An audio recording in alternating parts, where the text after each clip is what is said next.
Reichman University.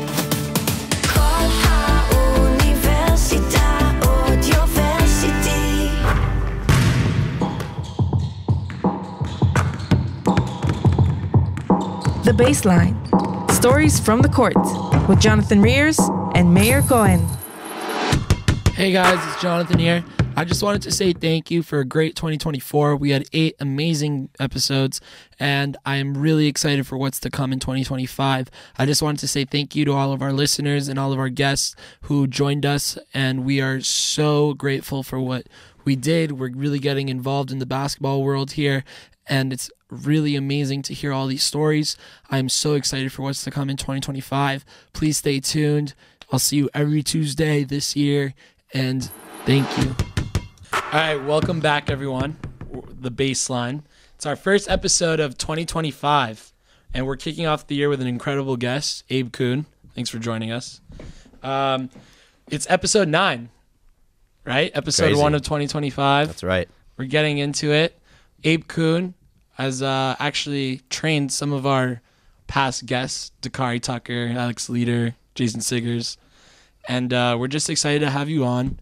We're going to speak about your journey from college basketball to how you got involved with training, why you wanted to come here to Israel, and yeah. Yeah, I mean, just tell us a few things about yourself, and then I'll start us off. Oh man, where to start? I played basketball in college, Division III at Oberlin College, 30 minutes outside Cleveland. If you told me like in 2020, right before COVID, hey Abe, you're gonna be a basketball coach and you're gonna be coaching in Israel, I'd be like, yeah, right. But I'm here, and the journey has been amazing. And yeah, I appreciate y'all having me, for real. That's awesome. That's a lot of players we talk to, and they say you never know where their journey is going to take you, how you're going to end up where you do end up. And I mentioned before, we've had a lot of players, like 8, 9 players in a row. We want to expand. We want to talk to different people that have different perspectives in the game and understand it or see it in a different way and kind of hear what they say. So you as a trainer, as a coach, that's super exciting for us to hear that perspective. So thank you for joining us. And tell us just a little bit. I remember when we talked to Dakari, he's like, we're really bringing it back all the way to the college days. But we like to get a little background. Right. So what was like playing for you at Oberland? Yeah, Oberlin. Oberlin College. Yeah, I mean, I played there 4 years. I was all right. But I love the game. I'm someone that always kind of gives my everything to a team, and I think that definitely translates to my job now. And it really, I love basketball. That's just bottom line. But what really kind of brought me to where I am today is just being in the gym. And we can kind of dive into that real quick. I gotta shout out my man Darren McClinton back home in Maryland. Great player. Played at JMU, EuroLeague, high level player, and he's a trainer back home, and he's a mentor and a friend.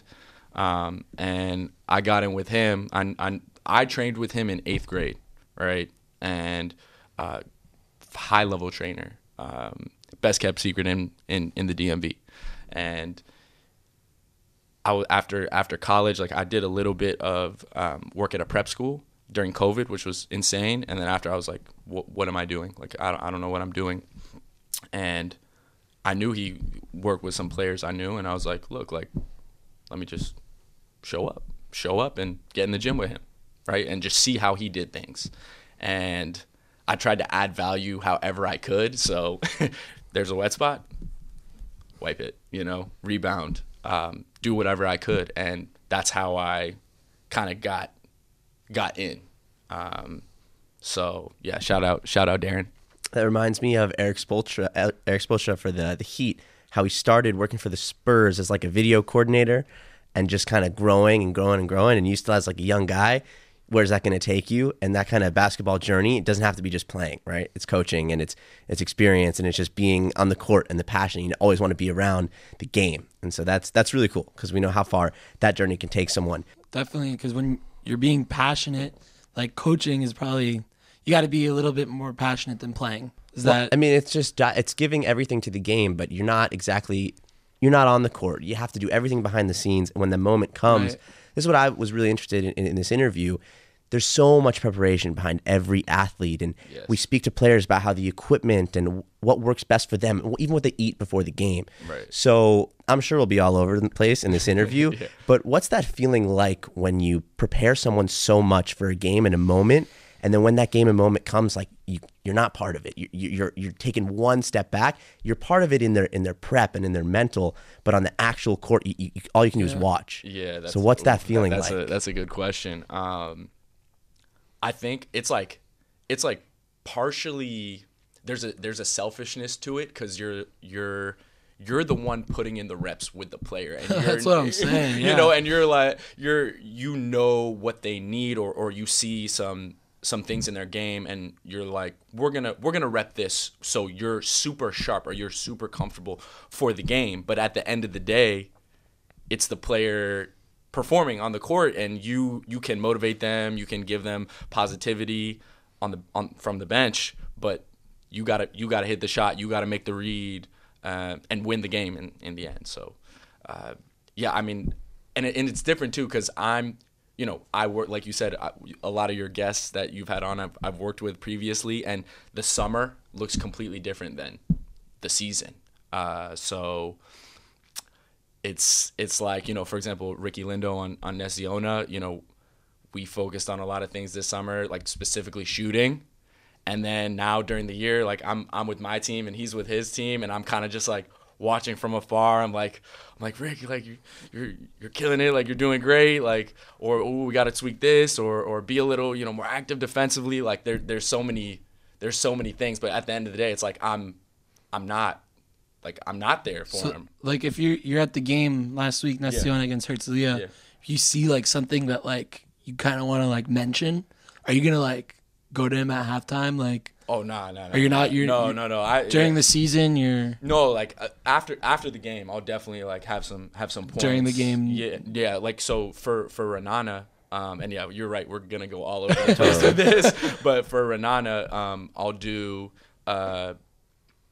video breakdown for players after a game. So if I see something, like I'll tag. In the NBA they do it fancy because they have fancy software, but I'll just watch the video and I'll say, okay, at 3 minutes, Alex, you did this, and I'll mark it, and then I'll do that for the whole game, and then I'll make him a short little clip, and I'm gonna sit down, and we're gonna watch that, and break it down, like decision making, why did you help so much? Like we have rules, like it's a lot, right, a lot that for goes sure. into it. What about like those little things? Like let's say like you see during a game one of your guys is going right, just keeps going right, and he's not really getting to the bucket. Are you gonna be like, yo, go left, or like a little tweak in his game, or like, hey, like he's shooting a lot of threes, like, hey, take it to the rack, like. There's some players that, because I'm a young coach, so there's some players that you can kind of be a little more like, oh, I would have done this, or just be a little more vocal with your critiques. And then there's other players that are so experienced, like we have some pretty experienced players on Raanana, where I'm never going to teach you, I'm more so going to point it out and let you. A lot of times it's, what did you see here? And let the player make the adjustment, or explain to me, like, oh, well, this is what I saw, this is what I felt. So that's really interesting, especially that dynamic that you do all this work, yet you can't treat each player the same. And that's really important. So do you realize that in your relationship with the player very early on? Is that something that develops over time? And at what point do you have to kind of understand, okay, well, this guy's been playing pro for 15 years versus the guy who's new and who's young? So is there like a point where you say, okay, well, I don't want to push this guy, give too much advice. Sometimes you give him advice and then he'll push back a little bit. So what's that like, and how do you toe that line? Ooh, it's really, I think half of, or maybe 60% of coaching is human psychology. So just understanding who the person is, getting to know them really well. It's a personal, like whether I'm working with a client back home or whether I'm working with Raanana, it's like getting to know that person, understanding them, understanding how they like to work, and then going off that and seeing how we can. Because at the end of the day, I just want you to improve. I just want you to feel comfortable on the court. So when you were playing, you play the 1? No, I was kind of a 2-3, like just catch and shoot guy. So my question is that, like, when you're playing, are you also kind of thinking this as like a leader on the team? Are you like when I was playing? When you were playing, like in college, like, are you thinking about like how are you gonna make your teammates better? And like, at what point did you kind of realize like, hey, like I'm actually kind of good at this. Like I can maybe take this as a career. I see it going back to what I said. I was always about the team. So, like I would always look out for my guys. Like I had a kind of a core group at Oberlin, and we did some great things on the court together. But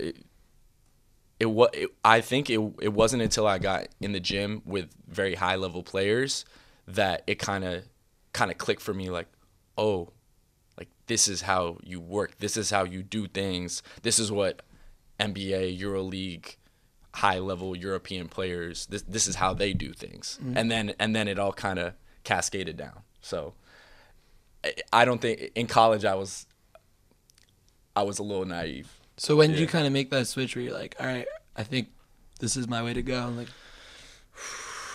did you have a job in between college and training? Or? Well, it was really just all. Well, if you want the full story, like of like how I got here. Of course we do. Yeah. Right. So Alex, who you had on the podcast, he was playing for Malay Adumim near Jerusalem, and I was back in the States working with Darren and Eric Green. He's playing in Italy now, and it was COVID, so it's like you can't, like, we're just in a gym in PG County just working, like making sure he's ready to go. And I was like, ooh, okay, like birthright, like I want to come to Israel. I'm Jewish. I grew up Jewish. I have a Jewish identity. I'm like, yo, I want to explore Israel. Like I've been here once before on a trip. So I'm like, okay, birthright, and you can extend your trip up to 90 days after the 2-week trip. So I was like, ow, like I'm gonna come out.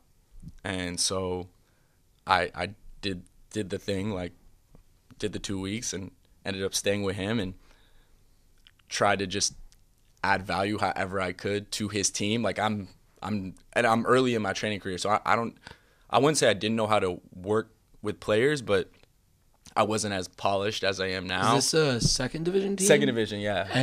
And you came out for birthright, stayed with Alex. Yeah, and then you're going to the practices with him? Oh yeah, I'm showing up every day. And the team's like chill with it.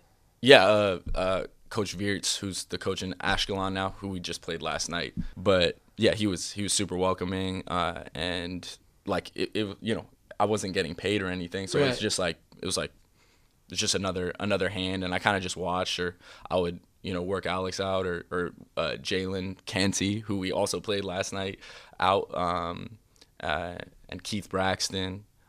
So yeah, I was there, and then after this was like towards the end of the season, so at the end of the season, I ended up staying on a kibbutz in Ashdod, and just like found like just networking and found my way to the right people in Raanana, and you've been in Raanana. That was it for 3 years. This is the third year. Yes. Awesome. So where does your kind of collaboration? I've seen your Instagram. I've seen you working with some NBA players. What are some of those networking or those connections that you made that allowed you to have those like really cool opportunities, maybe with pro guys in like back in America? Yeah. And so what were some of those breakthroughs of, I know a guy, and you end up in the gym with Jeremy Grant? Well, that's, again, that's all Darren McClinton, because he's been doing this for a long time at a very high level. And he has players that work with him. So Jeremy Grant, Jerry and Grant, Luca Garza, Jalen Smith, Eric Green. I mean, he runs pickup in the summers, and it's like it's just off the chain. You know, we had Najee Marshall in there. I mean, you'll just go, and there's just the DMV. The DMV is some of the best basketball in the world, best basketball players, best basketball culture. So that's Darren really gave me the opportunity, and it's not like I was there and I showed up and I kept showing up, and you know, I was like his the little gnat in his ear, like, hey Darren, can I help you? Darren, when are you in the gym? Darren, like, you know, so he's probably sick of me, but that's how I was able. I found a way to add value, and it kind of just morphed. And what makes you want to kind of build your career more from here than going back and working with him in the States? Here? Yeah, in Israel, Raanana. Well, yeah, I mean, coaching, like I said before, I didn't ever think I was going to be a coach, but kind of build, like, this is my third year with the same team, which I think in Europe is it's a big deal. Yeah, it's like it doesn't happen every Yeah. day. So being able to be with a team consistently and build and learn and make mistakes and learn and work with different coaches, and then finally find success right now, it's been amazing. Like, that's what makes me want to keep going. Are those relationships that you're also making and understanding in the organization too? Like, when you get comfortable in the organization, do you know some people behind the scenes? And is that part of it, that now when a new guy comes to play for Raanana, you're the guy who's been there for 3 years, you're the guy that knows the facilities, the schedule, how it works. And for these players who are coming from overseas, other countries, the US, seeing a guy like you and being able to vibe with you, understand what you're doing, and understand that you know how things operate here, how big of a tool do you think that is for a new player in Raanana? Well, that's what I think some of the biggest assets that I bring to the table are. You know, I'm American. I can speak a little Hebrew for the record, but you know, I can relate to these American players. I'm a young coach, and I work skills. That's like one of my specialties. So like I can make someone, a new American player that has never been to Israel before, feel really comfortable, feel ready to play, like, and just be able to focus on their job. Definitely something that teams need here, because I mean, even all over Europe, you got guys going wherever, China, Germany, France, and like it's a very lonely career to choose. And We've had guys playing in Iceland and all over the league, and a lot of times we spoke to them and asked them, you know, what was it like being such a standout? And people say, oh, I'd see you in the streets, and you just know you play basketball, and they felt that kind of distance from the community and the have fans. A translator. Yeah, because you're not really in it, and so to have that is huge. So that's probably amazing for the players. But from there, like, you're a trainer, and you definitely bring the value to the team. What's the kind of the next step for you? Are you thinking? Do you want to like? Are you more focused on being a trainer, or do you want to be a coach? Good question. Yeah, no, I want to be a coach, and this year specifically in Raanana, Liam Ackerkan is with me, so he's the other assistant, and Shai Segalovich is the head coach. And last year I worked with Yehu Orland, so he's Herzliya coach. Yeah, head coach in Herzliya now. So last year I did everything, like video, player development, like I don't want to say too much, but it was a little overwhelming, and I'm built for it. But and last year was a difficult year also with the war and everything, and no Americans in our league. But this year, having like Liam does the video, and then I do a lot of the player development stuff. So just being able to focus on the player development has, I think, really, like, we're able to do our jobs at a higher level. Right. But also I want to be a coach. I want to be able to do everything, and I think gaining that, like last year, yeah, it was a lot, but being able to do everything has been super beneficial for me, and I now can say I can do everything. Right. That's huge for a guy to need to know that his coach is able to understand every aspect and what it takes to be responsible in each part, each fraction of being a coach is huge, because we've had guys we've asked questions, it's all about respect. And some guys will even just listen to a coach and hear what he's saying. If it's a new guy, and if it's the old coach saying the same thing and the old coach leaves, new guy comes in, it's just a mindset of what they think of you and the respect that they have for the coach. So that is huge. And to be able to say that's how you kind of build up is everything. And so where I wanted to kind of pivot and ask is, you had that experience working with players in the US. And so we also ask on this podcast a lot, we talk about what's the difference in play styles. So when you're training an NBA player or someone who plays in that kind of league versus someone that's playing here in the Winter League or in the league that Raanana's in right now, one division below, what's the kind of training differences in that process? Ooh, good question. Most of the clientele that I personally train play in Europe. So I think, and then it's half, there's two parts of it. Half of it is the position and makeup of the player, and then kind of where they're playing. And I think with the NBA, it is a up and down game, scoring, score, drop defense. Like, you're coming off a pick and roll and there's space. You cannot stand in the paint. You cannot. From the preseason trips, we learned, there's defensive 3 seconds. You cannot just plant in the paint. Now here in Israel, you can camp out and with no tomorrow. So I think I want all my players that I work with to be versatile, but just knowing, I think it's more player specific as opposed to like league or style specific. Interesting. Yeah. I see. So when you were on this trip and you went with the guys to play in Brooklyn and in Jersey, so tell us about the preparation for that and what that experience was like for you. Wow. Well, a lot. There was a lot there because we flew. Oh my gosh, we flew on October 4th from Israel, and then October 7th hit, and it was like, I just like the trying to understand how the Israeli players felt, like being in New Jersey. You're about to play the Brooklyn Nets, and happens. Yeah, that happens, and you're kind of just like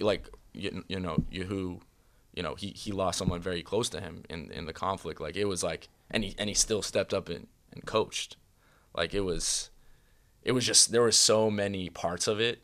But overall, like, everyone treated us very, like, all the NBA organizations that we, that hosted us treated us like very well. They took care of us.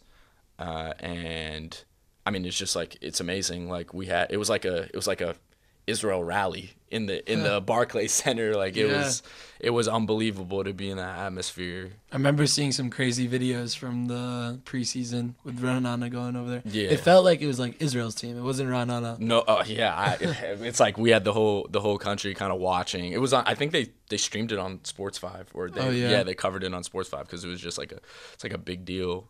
But and a lot of coverage. But you want to go out there and win, but that's that's not happening. But is this the same year that Sigs had 40? So that was our first year. Oh, that was the year.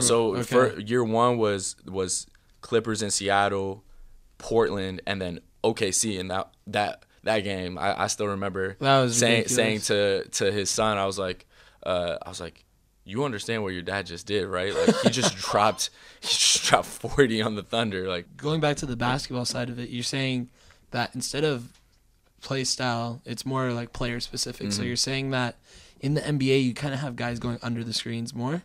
No, not under the screens more. Like the big that's guarding the ball screen is always going to be like backing up.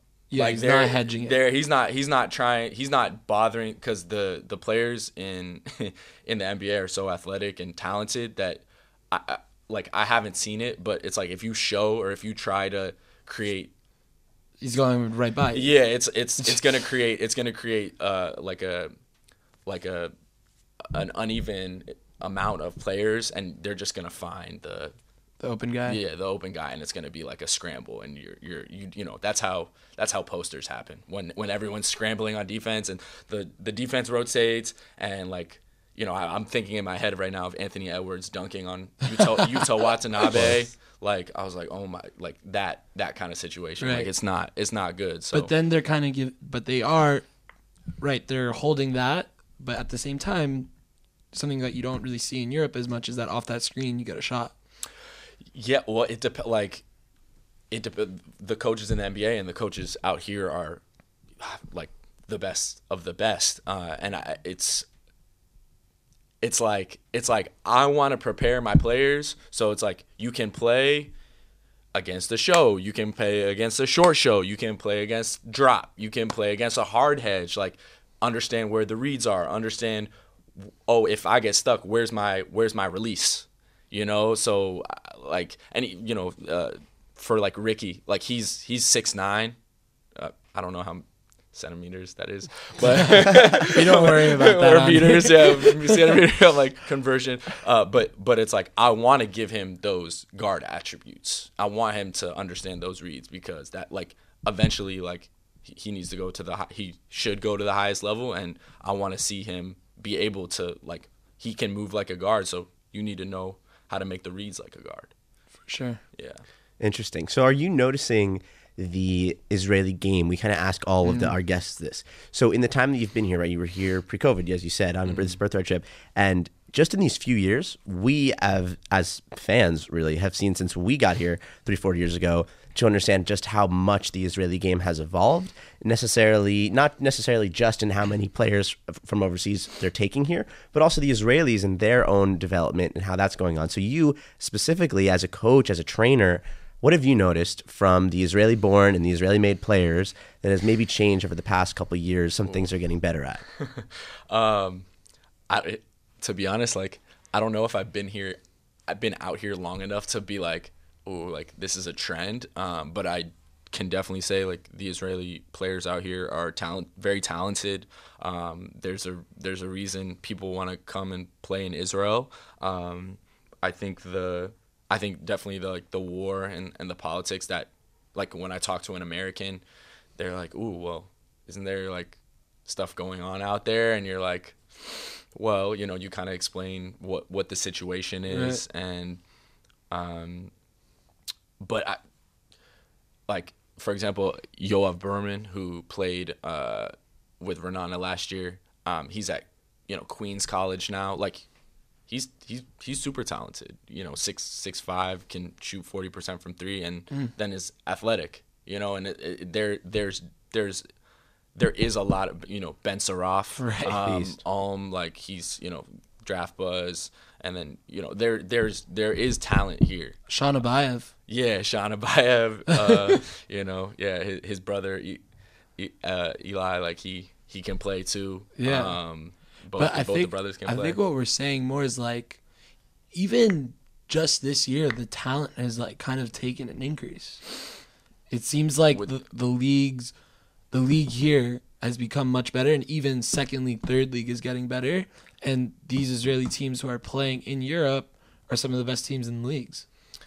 Yeah, I mean, specifically Euro Cup this year. Yeah, like, Euro Cup. Both Israeli teams have it's Holon and Holon is Champions League, and then Hapoel Tel Aviv and Hapoel Jerusalem are Euro Cup. And the leagues get it's crazy. The leagues get it's Holon and Ramat Gan in Champions League. Yes.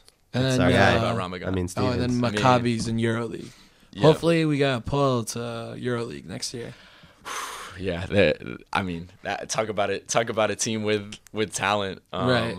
Yeah, I mean, the Winter League has been very interesting this year. Yeah, absolutely. Very interesting this year. It's been fun. It's been fun to watch. Like, I'm always checking the maybe scores. We'll see Maccabi Raanana next year. And, so tell us a little bit about that. Your season, how it's going. I mean, I know you guys are having a great season, and tell us about the energy that's going on within the team and what this excitement level is. Energy that Alex brings to the court.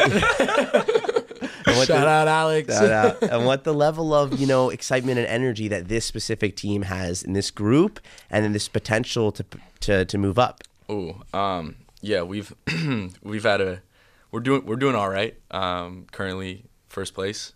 I mean, I think first of all, we're very talented. We have a lot of talent.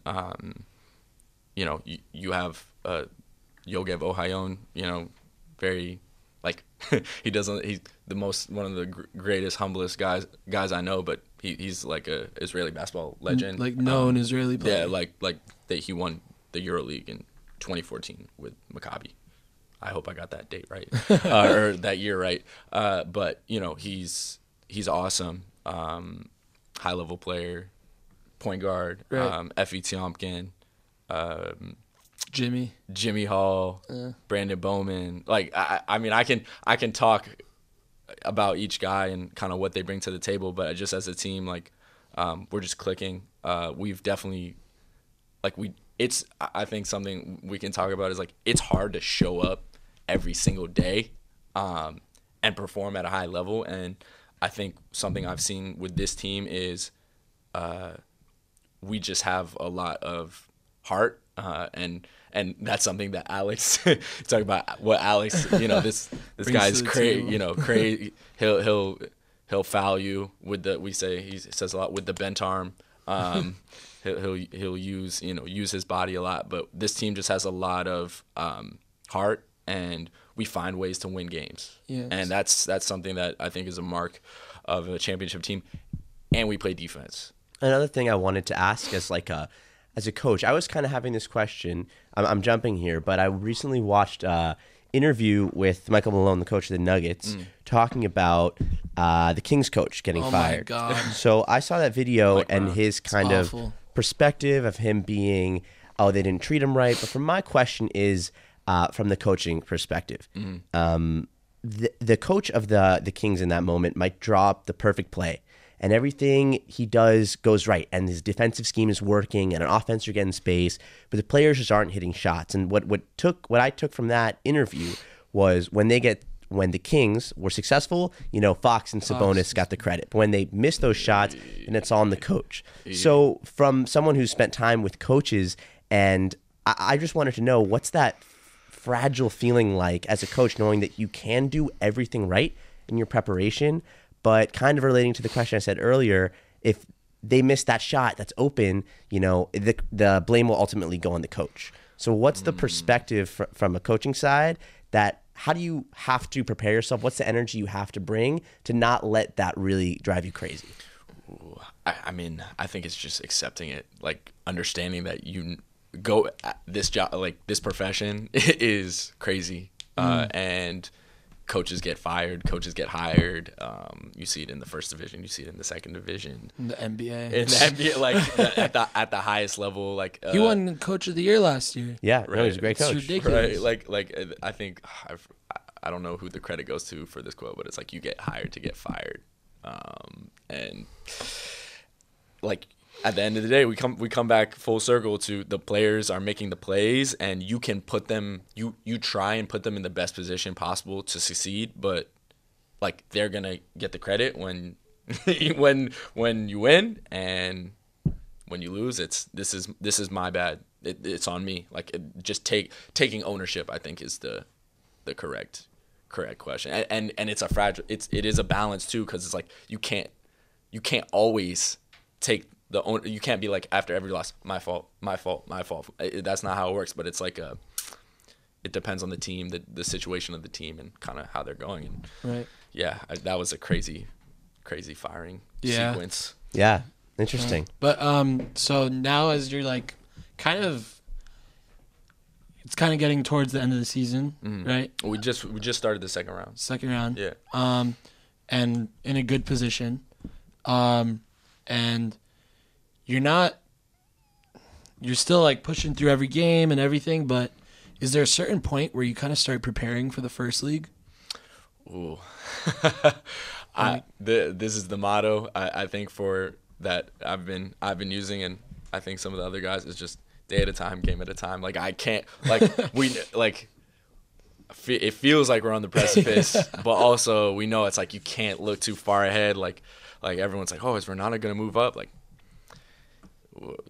anything can happen, and anyone can lose to anyone. Like, we can lose to Rehovot on Saturday, or we can win by 20. I don't know, but I really, I want to be in the first division. I want to be like, that's the goal. I want to coach at the highest level. I want to work at the highest level possible. Logistically, do you know at all about like how it works with players with contracts? Do the contracts stay the same? Is it because most people are on 1-year contracts? So yeah, I mean, most of the guys are on 1-year contracts. It really just it's like I just like to sit back and listen and try and like soak up as much as I can in terms of like that aspect. Do you know if budget changes? I think it definitely does. I think we would get more money from the state, like, or not the state, like the city. Yeah. But also, like, I know shout out to all the great people that work at Metro West, but they're scared of all the Hapoel Tel Aviv fans that might come in and ruin their gym. So I hope we don't put too much stress on them, but hopefully that happens. That's awesome. And yeah, we'll be rooting for you, seriously, the whole way, and Alex for sure, and everybody who's a part of that team that we know. That's kind of been a growing network here on this show, because there's a lot of great guys over there. So we want to stick with you for a little longer. We do this segment at the end of every episode, 24 seconds. We're going to give you a bunch of rapid fire questions. And this is a good point to see, really quick answers, what the first thing that comes to your head. And I think it'll be interesting, some of these questions about training. So to see what you say. Oh, man. So on the John, clock. On the clock. So John, let me know when we're ready. All right. We're going to go 2 and 2. Maybe you're going to start. All right, I'll start. All right, 3, 2, 1. Most important muscle group for basketball players. Quick. Legs. Favorite basketball drill to run. Mike and drill. One exercise every basketball player should do. Oh gosh, man, shoot. Favorite NBA coach of all time. Oh my gosh, favorite. Phil Jackson. Most underrated skill in basketball. Playing defense. Best recovery tip. Last one. Ice.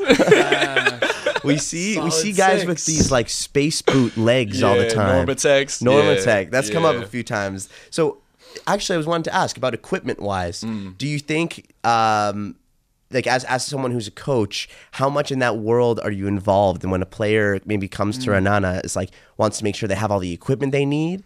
Do you think that you guys have enough? Like, what's the kind of the balance, or is it how directly does that affect the play or the mindset of the players? I mean, most of the time, I think it's a personal thing. Like the player, in terms of recovery, because I'm not like a physiotherapist. Aviel on our team, amazing physiotherapist. He does a great job. He's more, that's his wheelhouse. But for me, it's like, you got to take care of your body. Like, you got to recover, like whatever you need to do, stretch, roll, ice, Normatec boots. Does the team offer these things? Yeah. Like the physio will like take care of like small injuries or kind of massage or kind of whatever you need. But then again, like if like each guy knows their body and kind of knows how to take care of it. So, but I mean, there's specific training things, like you can get a heavy basketball, and right. Like they have these sticks that are like contest. Right. Like, I'll use like a mop a lot of times. Got to do what you can. Yeah. That's interesting. I remember before we wrap up, just kind of about the food and the prep. I remember when we were asking Alex about what was so different when he went to play in Brooklyn. He's like, man, the food spread that they set up for us was elite. He was like, even at halftime, he came back and there was all this food there. Yeah. I mean, the NBA, the resources in the NBA, man, they got like. I mean, even to get a gym here, it's like. Don't talk to me about getting gym time. And shout out our manager Guy Levy. He does an amazing job, letting me know when we have access. But I mean, yeah, like you'll have 4 or 5 like the Celtics have like 3, 4, 5 coaches in a workout, and it's just me and my guy Tal, right? And they're playing defense and giving live reads and actions, and we're focused more on skills. So that's a completely different conversation. But look, Raanana has taken great care of me, and I love the city, and hopefully we can get it done get Yes, it done sir. this year, man. So we already Rolling. know who's gonna win the second league. Oh, But do you have any predictions for the first league? ooh, we got to see how Hapoel finishes. Hapoel Tel Aviv. They have finishes. the cup coming up, right? Yeah, they have the cup coming up. We got to see how they finish in Euro Cup. Apol just smacked some team. What was it, Haifa? Oh yeah, they They beat them by like 30. They had like Yeah. 70 in one half. and then they just won in Euro Cup Right. the other day, and then Jerusalem's doing really well in Euro Cup. So, and then there's always Maccabi, even though their season has been a little bit of a down year. tough in EuroLeague. They're they're gonna always show up for playoffs. It also so. comes back to like not having their home court. We always talk about that. Absolutely. Oh my gosh, like Darren will always tell me like when he would play in Israel, play against Maccabi, or like when it was Nokia, it was like they had like the sound, like the little flip phone. Yeah. And it would, every time someone would score, it would make that sound, and the fans were like unbelievable, like the craziest comparable to Greece or Serbia, like just rabid fans. And that's, I mean, you don't have that, like that's so much energy taken For away. sure. Absolutely. So, yeah, wishing Maccabi the best, but of course wishing Raanana the best. And well, as you said, we're excited to see where it goes. And thank you for coming in. I think this is like super valuable insight just to a different perspective of the game. And we're going to keep doing that here and keep getting those perspectives and keep building. But thank you very much, Abe, for coming Thanks, on, Abe. and we appreciate it. Appreciate y'all, man. This Thank was you. awesome. Yeah.